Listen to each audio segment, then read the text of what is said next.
This is Chef Marilyn. Yesterday we had a mediation and it didn't go well. We're still at the same place that we were, except they changed the locks for a second time, which I don't understand, because they gave me a key the day before and today I came out and they changed the locks again.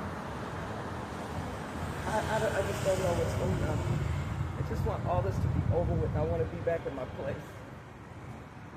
So who is this young lady standing next to you? This is Camille. An angel.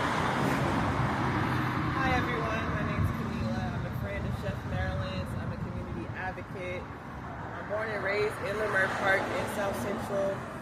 And I'm her friend and a longtime customer, and I also happen to be an attorney. And I attended the mediation with Chef Marilyn, not as her attorney, but as her friend and as her support system. And as she mentioned, the mediation that she had with her two Sierra and Channing did not end with any finality. Things are still very much up in the air. But what we do know is that, again, as she said, she's been locked out a second time after the mediation. So I attended the mediation with her as a friend. The mediation was informal. It was a voluntary process. I want to make sure that's very clear.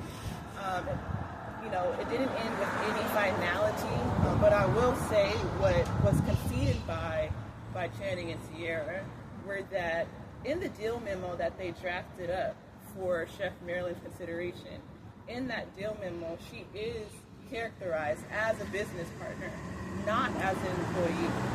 In that deal memo, she's getting 60% of revenue for the catering, 40% of revenue are net profits of the restaurant. She's simply licensing her name and likeness to them. She's not transferring ownership of her name or likeness to them.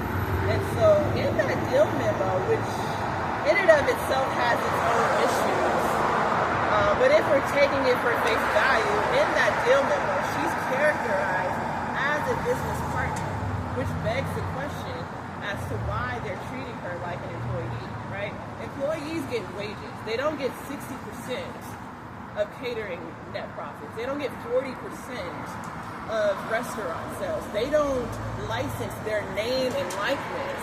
Employees don't do that. They just get a paycheck. They just get a wage. So she's never been an employee. She's always been the founder and the builder of this 38-year institution. Can we make one thing clear?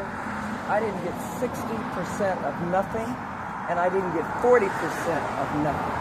So be clear on that, okay? I still haven't gotten my catering for the month of March, and I haven't gotten two other things that were on that deal memo that was supposed to be completed by the month of March. So that deal memo is not worth the piece of paper that it was written on. Okay, I got put out and they changed the locks twice. And I don't understand why they keep changing the locks on me. What do they think I'm gonna do? Steal my home place, go in there, maybe use my own stove, maybe use my own refrigerator, use my own what? Saturday, April 25th and on Sunday, April 26th. Both days, 1 to 5 p.m. We need LA to show up here at Chef Marilyn's and show out. We'll be hosting a fundraiser. She's officially launched the GoFundMe to get back the restaurant that she built.